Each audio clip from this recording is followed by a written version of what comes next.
बीकानेर के कोलायत में जमीन खरीद के मामले में महेश नागर व स्काईलाइट प्राइवेट हॉस्पिटैलिटी की याचिकाओं को खारिज कर दिया है। फैसले में सभी याचिकाकर्ताओं व संबंधित लोगों की गिरफ्तारी पर आगामी 2 सप्ताह तक रोक जारी रखे जाने के आदेश भी दिए गए हैं। मामले में high court justice doctor Pushpendra Singh Bhati की कोर्ट ने फैसला सुनाते हुए कहा कि इन 2 सप्ताह में वाड्रा एकल पीठ के इससे फैसले के खिलाफ खंडपीठ में अपील कर सकते हैं। 2 सप्ताह के बाद पूछताछ ईडी कर सकती है। मामले में रॉबर्ट वाड्रा और उनकी माता मोरीन वाड्रा को आंशिक राहत मिली है, लेकिन 2 सप्ताह के बाद ईडी पूछताछ कर सकती है। ईडी के स्काईलाइट हॉस्पिटैलिटी प्राइवेट लिमिटेड और महेश नागर की 482 के प्रार्थना पत्र और एनफोर्समेंट डायरेक्टरी पर दोनों पक्षों की सुनवाई करने के बाद आज जोधपुर हाईकोर्ट ने जस्टिस पुष्पेंद्र सिंह भाटी की अदालत ने इस मामले में फैसला सुनाया। रॉबर्ट वाड्रा के अधिवक्ता KTS तुलसी व ईडी की ओर से SSG Rajdeepak Rastogi video conferencing के जरिए कोर्ट में उपस्थित रहे। कोर्ट ने स्पष्ट किया कि दोनों पक्षों की सुनवाई और पेश की गई नजीरों के बाद उनकी याचिका को खारिज किया जाता है। कोर्ट ने इस दौरान सुप्रीम कोर्ट और खंडपीठ के मामले में सुनवाई के पक्ष खुला रखते हुए 2 सप्ताह तक गिरफ्तारी पर रोक जारी रखे जाने की बात कही है। यानी 2 सप्ताह के समय के दौरान वाड्रा और उनके वकील खंडपीठ से राहत के लिए आवेदन के स्वतंत्र रहेंगे। इसके बाद यदि किसी प्रकार की कोई राहत नहीं मिलती है तो ईडी वाड्रा को गिरफ्तार कर पूछताछ कर सकेगी।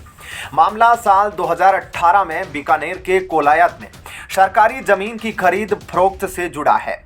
पुलिस ने कोलायत में सरकारी जमीन फर्जीवाड़े के मामले में एक FIR दर्ज की थी, जिसके बाद केस को CBI ने टेक ओवर कर लिया, जिसकी जांच चल रही है। कोलायत में सरकारी जमीन के फर्जीवाड़े को देखते हुए ईडी ने एक ECR दर्ज की थी। स्काईलाइट हॉस्पिटैलिटी LLP कंपनी के साझेदारों के खिलाफ ईडी ने साक्ष्य एकत्रित करने की जांच भी की है। हालांकि इस मामले में ईडी के द्वारा रॉबर्ट वाड्रा और उनकी मां मोरीन वाड्रा की गिरफ्तारी के लिए भी याचिका लगाई गई थी, जिस पर अदालत ने रोक लगा रखी है। इसको लेकर भी ईडी की ओर से प्रार्थना पत्र लगाया गया है। पूरे मामले को लेकर दोनों पक्षों की बहस के बाद मामले पर फैसला सुरक्षित रखा गया, जिसके आज आने की उम्मीद थी। लिहाजा आज का दिन महत्वपूर्ण माना जा रहा था।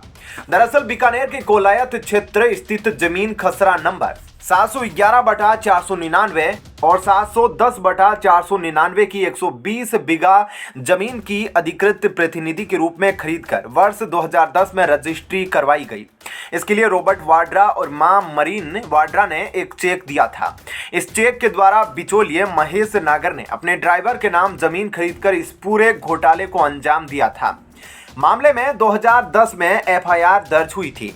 इसमें 12.65 हेक्टेयर सरकारी जमीन के लिए सरकारी कर्मचारी व अधिकारी व भूमाफिया से सांठगांठ कर दस्तावेज बनाकर खरीद फरोख्त कर सरकारी जमीन हड़पने के मामले में कोलायत के तत्कालीन थानाधिकारी बूटा सिंह ने धारा 420, 468, 471, 120B में मामले की जांच कर रिपोर्ट पेश की थी।